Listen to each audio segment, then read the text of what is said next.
네, 지금 광주에서는 전두환 전 대통령에 대한 재판이 진행 중입니다. 전 씨는 5.18 민주화 운동이 발생한 지 39년 만에 피고인 신분으로 광주 법정에 섰습니다. 네, 광주 지방법원에 나가 있는 취재기자 연결합니다. 이호진 기자.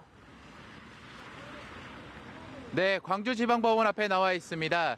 전두환 전 대통령의 재판이 오후 2시 30분부터 시작해 아직 진행 중입니다. 전 씨는 재판이 끝나는 대로 타고 온 차를 타고 다시 서울 연희동 자택으로 돌아갈 것으로 알려졌습니다. 전 씨는 앞서 법원에 들어서며 5.18에 대한 책임과 발포 명령을 내렸는지 여부를 묻는 취재진의 질문에 왜 이래라며 신경질적인 반응을 보이기도 했는데요.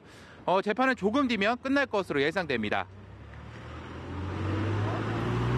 네, 지금 화면을 보니까 비가 내리고 있는데 누구보다 전 씨의 출석을 기다려온 사람들이 바로 광주 시민들이 아닐까 싶습니다. 지금 현장 분위기는 어떻습니까? 네, 5월 단체와 광주 시민들은 전 씨 부부가 법원 안으로 들어간 뒤부터 전 씨를 구속하라는 피켓을 들고 구호를 외치며 시위를 벌이고 있습니다.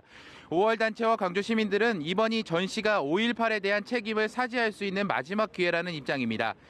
법원 앞에는 동산초등학교가 위치해 있는데요. 이곳 초등학생들도 창문 밖으로 전 씨를 비판하는 말을 외치는 진풍경도 보였습니다. 법원은 보안관리요원을 모두 동원해 혹시 모를 충돌에도 대비하고 있는 모습입니다. 경찰도 기동대 80여 명을 법원 주변에 배치했습니다. 네, 이호진 기자, 전 씨는 사자 명예훼손 혐의를 받고 있는데요. 이번 재판의 쟁점 한번 짚어주시죠.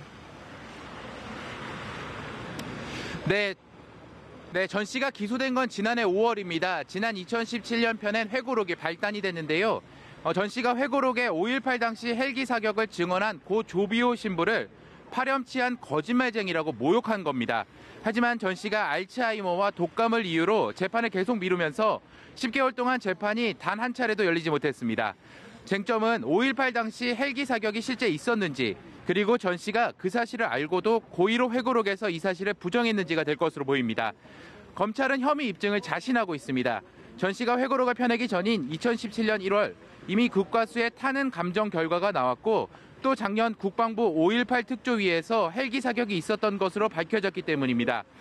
다만 이제 첫 재판이 열린 것이니만큼 앞으로 서너 차례 이상 재판이 진행돼야 선고까지 나올 수 있을 것으로 보입니다. 지금까지 광주지방법원에서 연합뉴스TV 이호진입니다.